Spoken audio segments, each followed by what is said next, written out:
Hello, welcome to Orange County Arts Council's virtual studio visit. Today we visit the studio of sculptor Vivien Collens. Programs like this are made possible through the support of people like you. We appreciate any donation and support to help us continue these free services and programs. To make a donation, visit our website, www.ocartscouncil.org. We believe the arts are crucial to building a better tomorrow. Thank you so much for your support. We look forward to seeing you all soon. Enjoy the studio visit.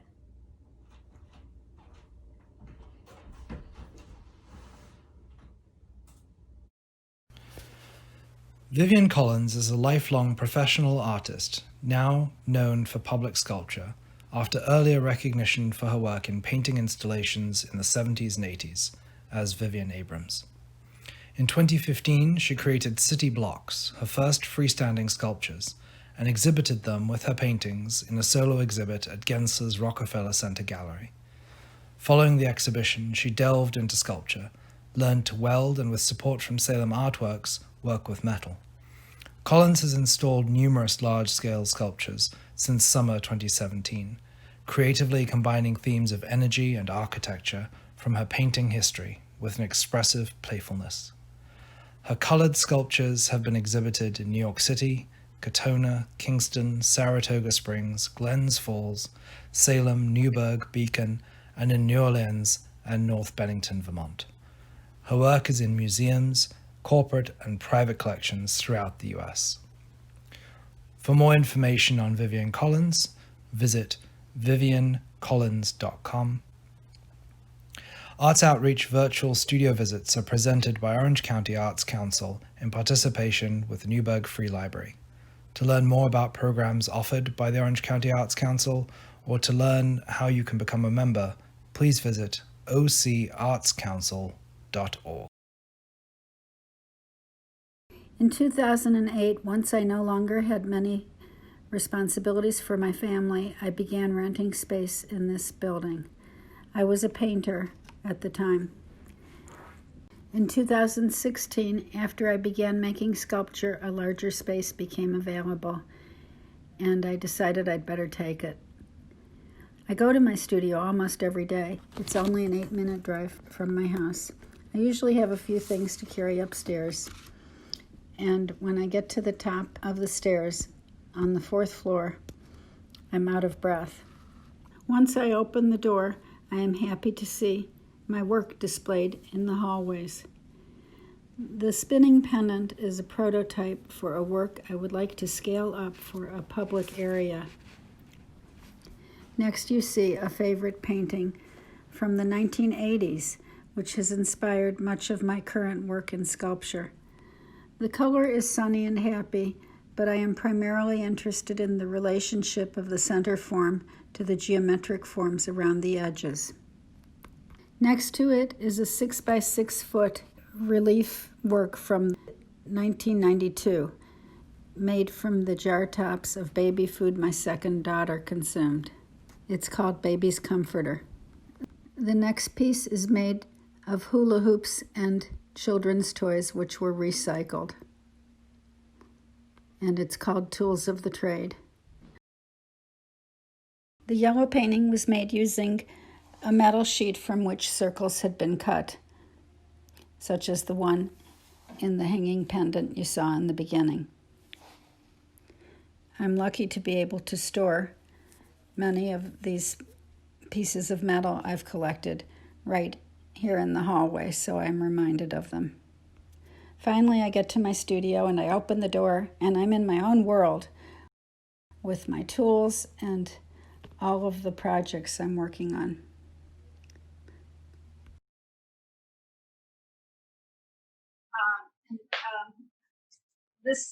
I had started doing sculpture, and the studio became available, and I was quite crowded in my painting studio across the hall, and I thought I'd better take it while it was available.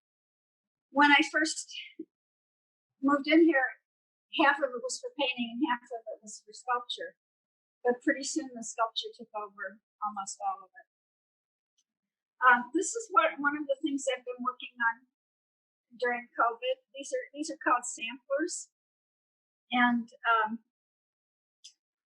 I make different parts in the welding shop, different sections, and then I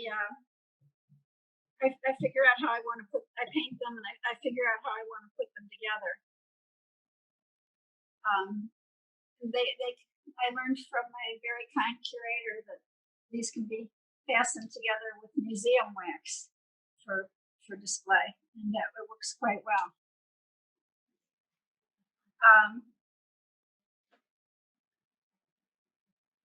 Come around here, please.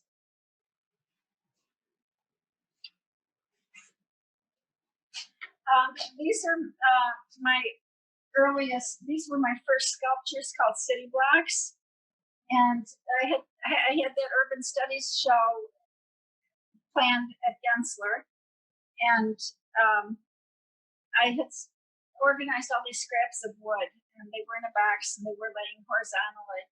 And for some reason, I flipped one or two of them up, and it suggested a city, and I arranged them, and it was a shoebox.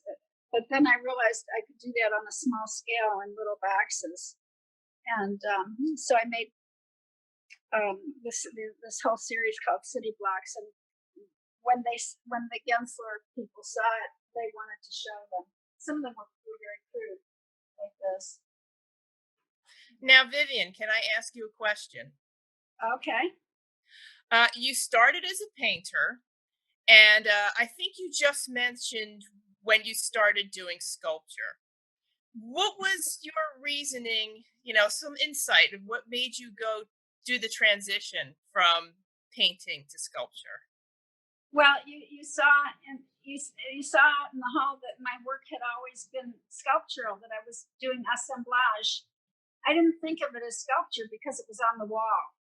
Okay. To me, if it was a sculpture, it had to be freestanding. So I never thought of myself as a sculptor, although I was always being invited into exhibits with sculptors. I was in a number of exhibits where I was the token painter, and I had fellowships. I had a fellowship from George Rickey and a fellowship from a foundation, the Athena Foundation, where I worked with other sculptors.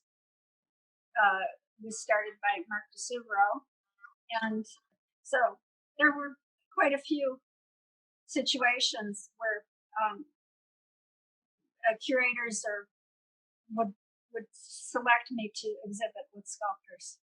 So it seemed very natural. These were so small. I never thought that they were going to lead me into sculpture. I just thought it was a fun little project. But when I saw them there at Gensler, I thought, I have been flirting with sculpture for years. I really should go into it. And I pretty much threw myself into it. So,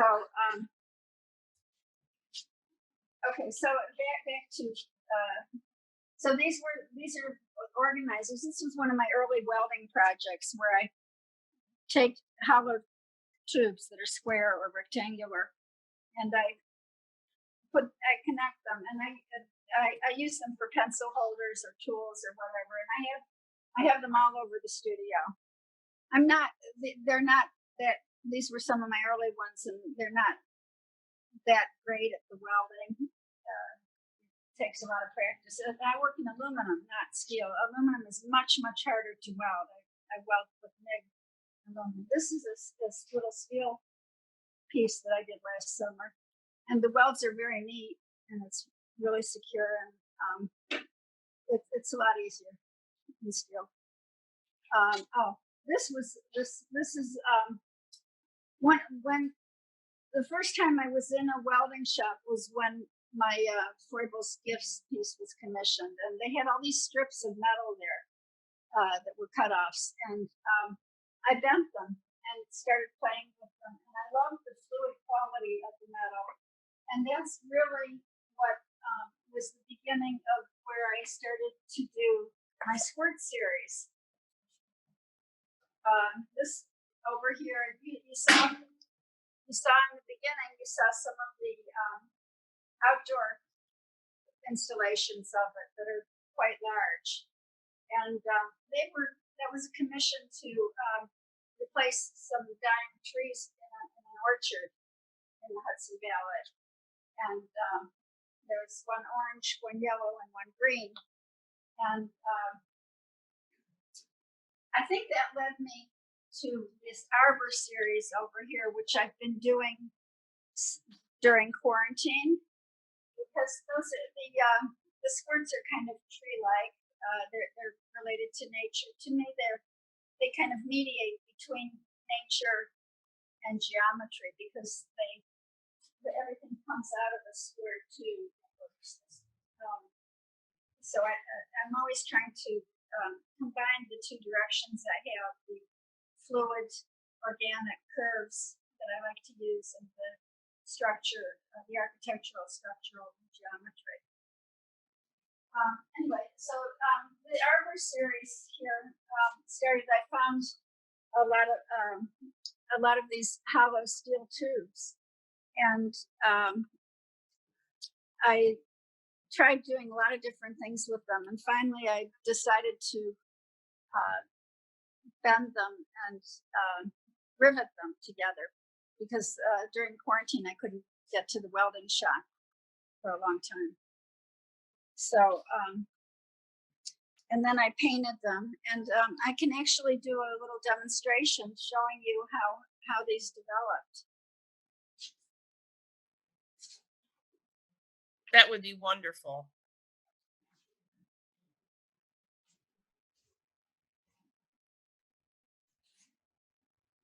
So this is these are my tools over here. I bought a lot of these tools really for woodworking, but they work because I work in aluminum, which is soft. They work for metal as well.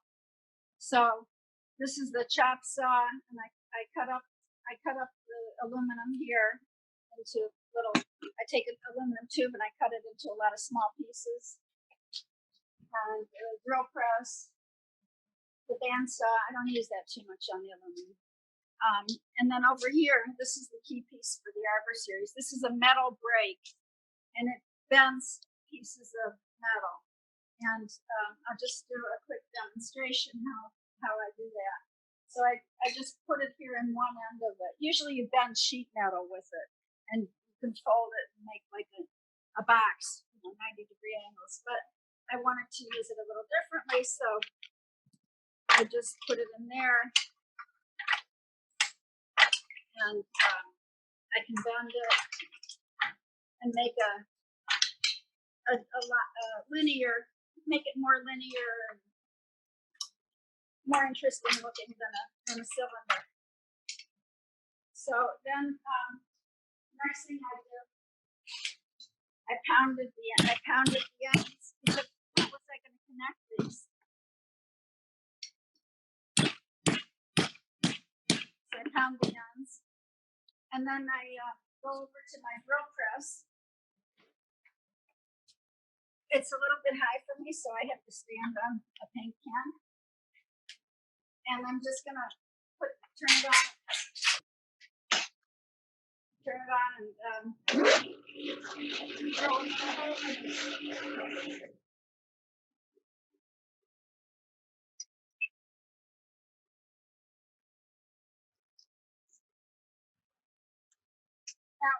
Because it's steel, this would be harder to do with a hand drill, but with the drill press, it's very fast. And then these are rivets, and this is a rivet gun, and it has three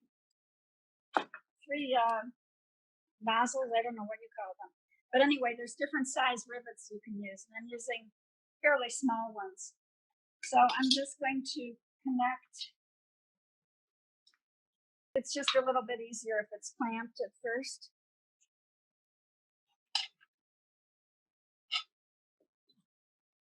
So then I put the rivet. The rivet goes through there.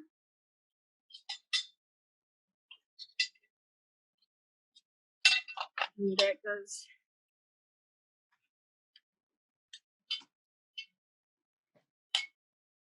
I have to squeeze this a few times. Clamp back on it.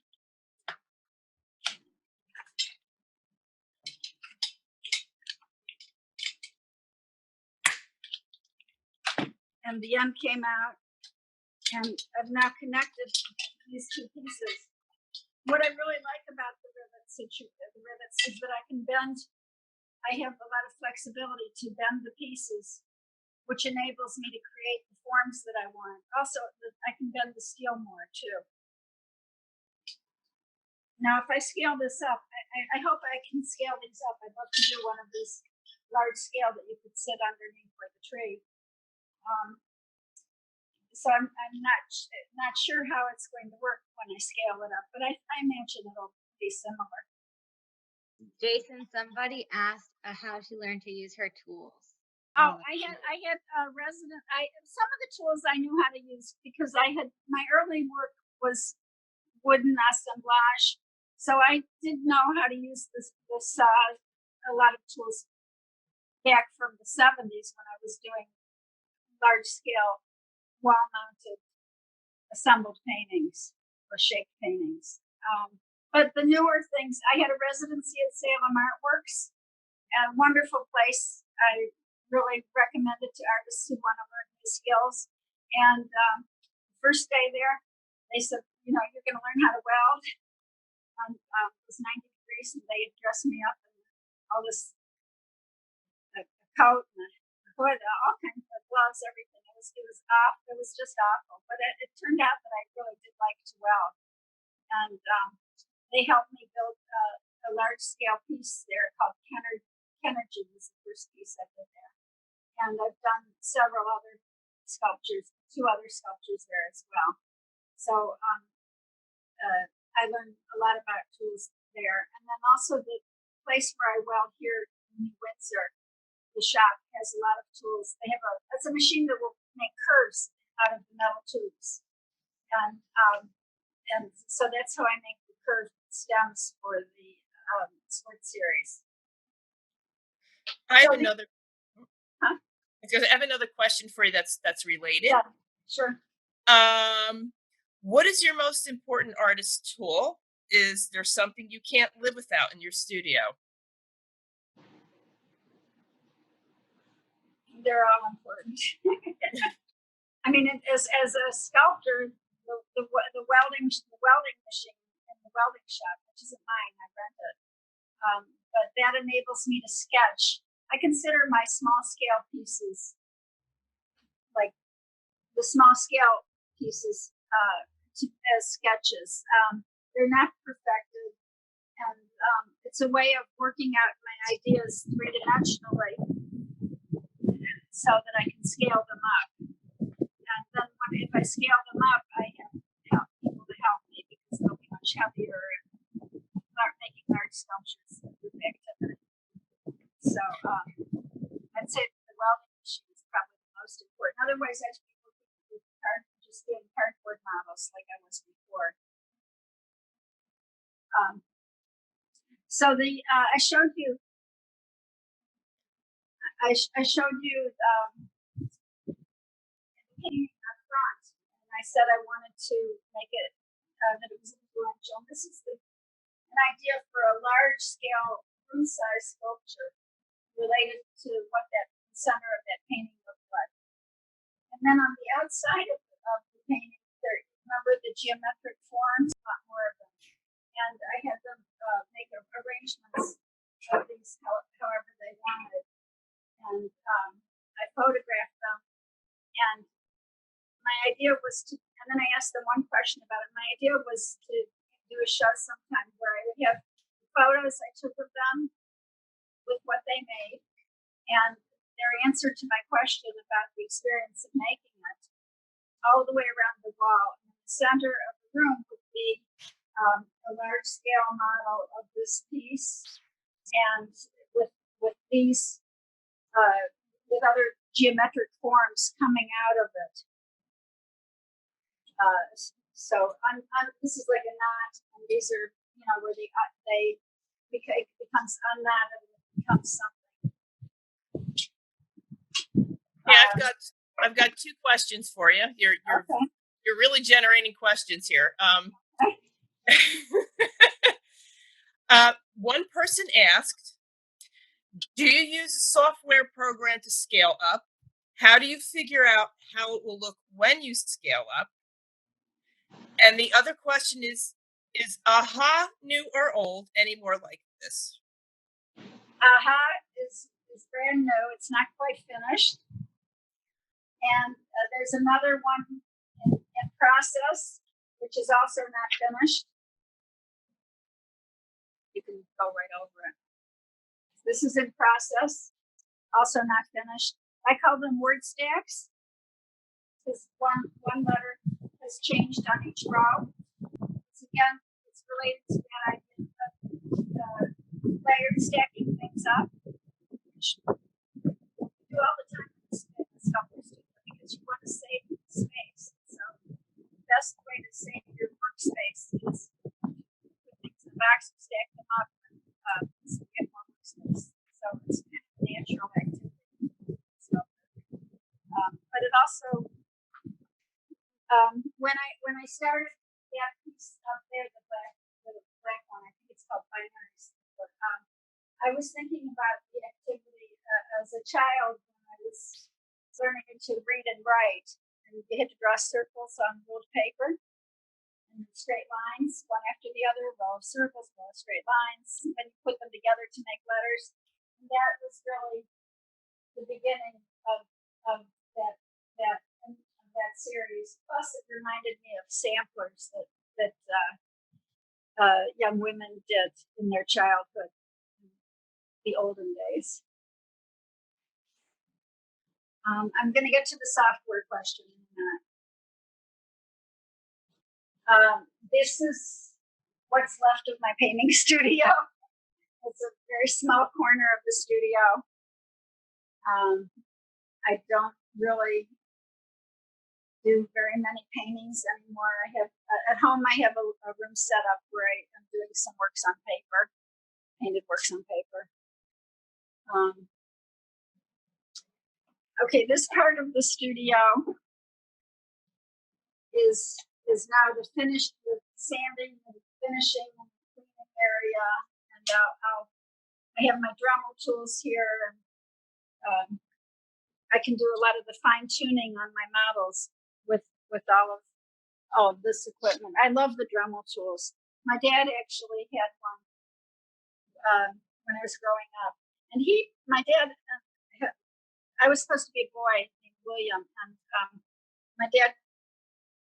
They already had two girls, and when I turned out to be a girl, he decided to get me boys' toys anyway. So we played with erector sets and trains and tools, and when I got his old Dremel, number one Dremel, one of the first ones ever made. Someone did ask in the beginning what museum wax is and what it does. Oh, so this is it's a wax that's removable. I just learned about it, and I have to thank Anna Conlon for telling me about it. It'll affix parts together like it's used a lot, I guess, for earthquakes. If you have china and you don't want to fall over in an earthquake, but it does a great job. And I found this museum putty too, so it'll hold together things for your temporary installations, and it's removable, it's reversible. So now you asked about scaling up, and that brings me to Foible's gifts. Sarah's going to show you my very first, what led to Foible's gifts. I had made out of tiny little wood beams. I glued them together.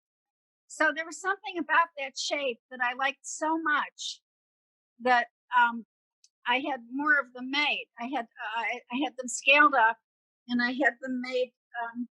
This is about 16 inches tall, out of wood. I had a carpenter do that for me, and I started building.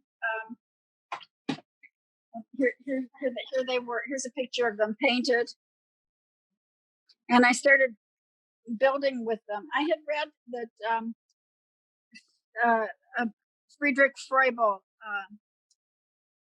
He invented kindergarten in Germany in 1838, and he gave children geometric forms to manipulate. He gave them cubes, spheres, beams, cones, and he thought it would help them think abstractly. And Froebel's gifts really started when I read that Frank Lloyd Wright and Buckminster Fuller had sets of these as children. And for some reason, I guess because they're architects, it occurred to me I could actually use a form like this as a building block. So I had my little, the one that Sarah showed, I took that to SUNY New Paltz, to the engineering department, and they scanned it for me, and they made a 3D print. These are the 3D prints. Meanwhile, I had built some sculptures out of it. So this and somebody had wanted me to exhibit them, the sculptures I made out of it. Can you do you have the triple duet and Harlequin sculptures, Sarah? I'm not sure which the title is, but I'm scrolling through them now. Anyway, in the welding, I think they're in the Froebel's Gifts folder. Anyway, so I made the wood sculptures out of the forms. I built wood sculptures. The tallest one was a tower. It was 6 feet tall, and somebody after I exhibited it, somebody saw it and they wanted to commission it, and so I actually had a commission to do this red sculpture, which is called Froebel's Gifts Energized Cube, and for the Kenner Sculpture Garden in New Orleans. And I think that was before I had gone to Salem Artworks. I didn't even really know how to weld at the time, but I had glued together my model, and truthfully, welding is a little bit like a big glue gun. You're putting things together that there's no other way to fasten them. They don't have holes, or it's not like riveting. You're not using fasteners. You're melting the metal, melting a bead of metal to fasten them. So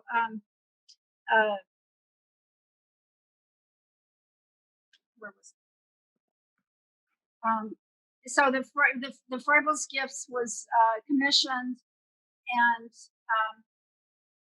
then the next one, the blue sculpture, Energized Cube, I was invited to put that into the Poydras Corridor Sculpture exhibition.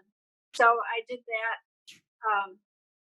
also with the fabricator that had done the first piece. And now in the welding shop up here, Sarah, if you have those photographs, I'm working and we're making more of these Froebel's Gifts pieces, large scale. Yeah, so this is a model. This is a model, by the way, and I can scale this model to this.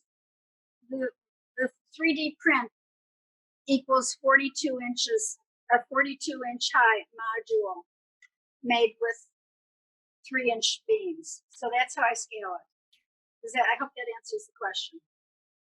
And somebody asked a question that's related to what you're doing right now. Somebody asked, where did you have a residency where you learned to weld? Salem Artworks in Salem, New York. I highly recommend it. It's an amazing place. You come there as an artist. You tell them what you apply. You have to apply. Tell them what you want to do. They have glass blowing, blacksmithing, welding, printmaking, woodworking. They have all kinds of tools there, and people who are experts in them, and they'll show you how to use the tools and how to they'll help you realize your vision. So if you're able to do a residency and you want to learn some new skills, that's the place to go. They were so nice to me. I was the oldest person there. Everybody there is in their 20s or 30s or 40s, and they party a lot too. But but it's a lot of fun. So these are the photographs of the welding shop. some things that I'm able to do this piece you're looking at now. I'm able to do that all by myself because I know how to make the metal curve, and I can weld those on. Although my welding's not great yet, so I'm probably going to get a professional to help me before I finish it. This is a little embarrassing, but this is where I make the small pieces. I told you I cut up all the tubes and I make different shapes, and then I figure out how to put them together by rote. And I like something I can do by rote, where I do the same operation over and over. So I organize one row. I'll organize a row, and I'll put them, I'll weld it together. So I'll make little sections. Who is this? What? Who is the person featured in this photograph? That's me. That's me welding. Jason took that. Yeah. I mean, I do weld, but I'm when I'm at the welding shop, I'm mostly welding models. There's the very big pieces, the ones that are 16 or 18 feet tall, the Fribbles gifts. I have to have help on that, which is fine. Wonderful. And the other question was, what ultimately influenced you to move from painting to sculpture? Well, as I said before, my early work, ever since, as an art student, I was experimenting with the idea of the painting as an object.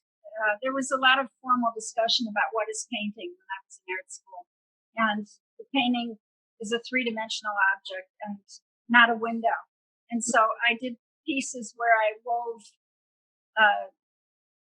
accordion-shaped pieces of canvas between the stretcher frame and just other things dealing with that interior space inside the stretcher. And I was making paintings that were objects, and but they were on the wall, so I didn't think of it as sculpture. But when I finally started, after I did my city blocks, and they were freestanding, I realized that was sculpture, and that's what I was going to do. I was going to make freestanding painted objects.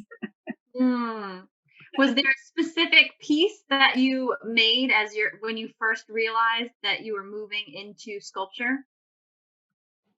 The city blocks. Oh, the city blocks. After city blocks, what I did after city blocks, I started working with big cardboard boxes, because I wanted to scale up. I've always been ambitious with scale. Even my early paintings are pretty large in scale, 6 feet by 8 feet, or installations that were 10 or 12 feet. And I bought all these white cardboard boxes that were maybe 4 inches wide, and I did constructions with them. You can see those on my website. My whole history as an artist is on my website. So I refer you to that to learn a lot more about the stages. But I chose cardboard boxes because they weren't expensive. It helped me think about scale, understand scale, and balance better. And the best thing I did in that group, I think, was Chris Davison invited me to do an architectural intervention at the Regal Bag Studios. And I was able to do, with these cardboard boxes, I wrapped colored duct tape around parts of them and made stripes to make it more interesting visually. And I made an architectural installation that was 30 feet long and I think 8 feet high. People could walk through it and in and out and everything. So did I answer the question? Yeah.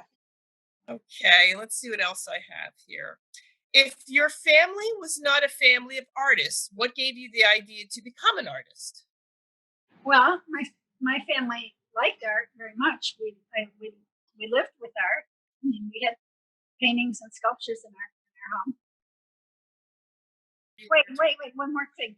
As a child, we went to the Cleveland Museum of Art for art classes, and I loved going there. And in high school, instead of a fifth study hall, I took art classes. I just always loved art from the time I was very little. But I didn't think I would become an artist. I thought I was a very good student. And I thought I would go into liberal arts. My dad actually suggested to me when I applied to colleges, why don't you consider going to art school? I really didn't think women. I just didn't think that was in the cards for me. That my teacher only paid attention to the boys in the class. So I didn't think I was very good. But my dad said, it would be something you'd have your whole life. And so I did apply to art school. And from the first day there, I loved it and I knew it was the right thing.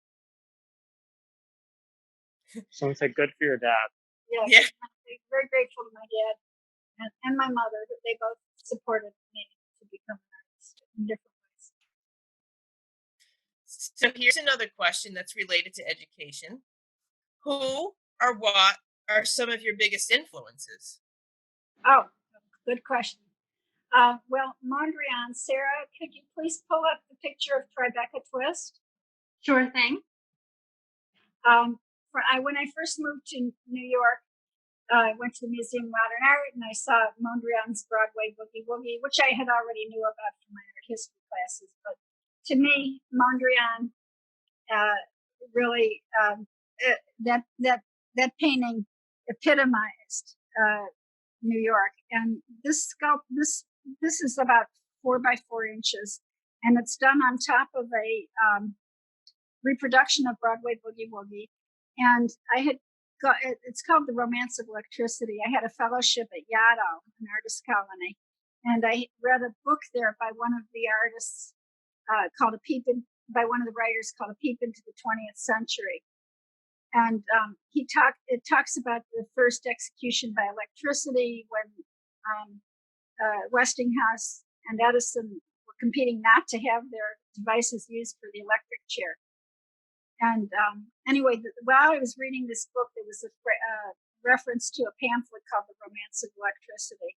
And when I read that, I just had a flash, and I saw my static geometric paintings changing to something very dynamic. And that little Tribeca Twist assemblage was an indication, of how I was going to make Mondrian 3-dimensional. And so I still go back to that, here in the studio where I have references to Mondrian.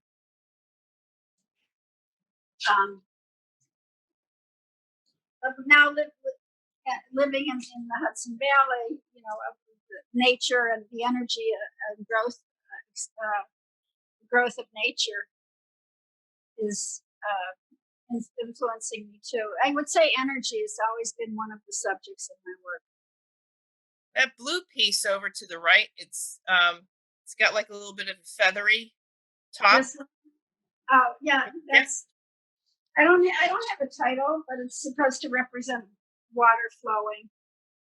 It's not really finished, but there's going to be more of this coming out of it. This is just aluminum that I can bend myself and manipulate. I like doing that, and and it's gonna tip out. It's gonna have more coming out of it. A different kind of energy, fluid energy, which I talked about earlier.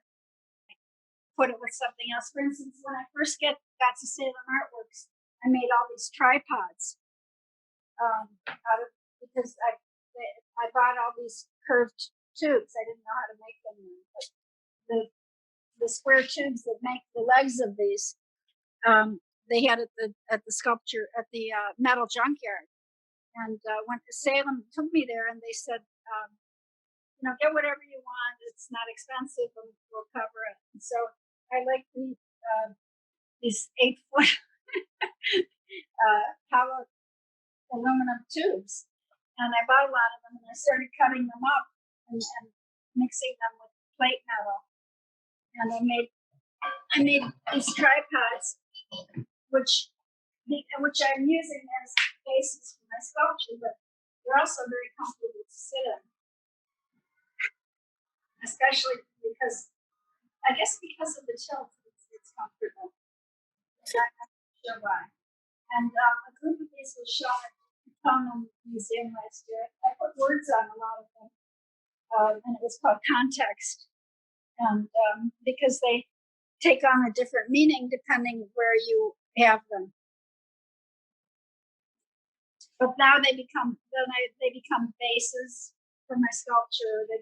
I can stack them up and make other things out of them. So I'm always reconfiguring and reinventing with the forms that I work with. Well, the base, I was learning how to make cement molds and experimenting with different kinds of bases. But to me, this is one of the most successful in terms of color. And I would like to do it larger, out of steel, so that people could actually sit underneath it. Yeah, I felt that the color worked very well in that one. Wasn't sure what you meant. Well, you can show this. This is was just an idea for the samplers. Yeah, I love seeing sketches in the book too. They're so informative, so beautiful. Let's see what else I have.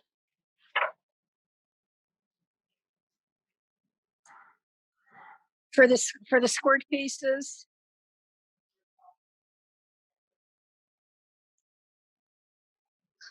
I think we'll start to wrap up. Vivien, is there any words that you want to leave us with this evening? I just want to thank you and Gretchen and Jason. And I want to thank the Arts Council. And I just want to say, anybody, if you can donate something to the Arts Council, it would be great. You guys are doing a terrific job. Thank you so much, Vivien. We appreciate it. And thank you all so much for joining us. I love that we have people from New Hampshire and Denver and all over Orange County and the Hudson Valley. Thank you all so much. Have a great evening, and please join us for our upcoming studio visits. Round of applause for Vivien. Thank you so much, Vivien. Thank you. Incredible. Thank you very much for coming, everybody. Thank you. Thank you. Thank you. Thank you. Bye, everyone. Bye.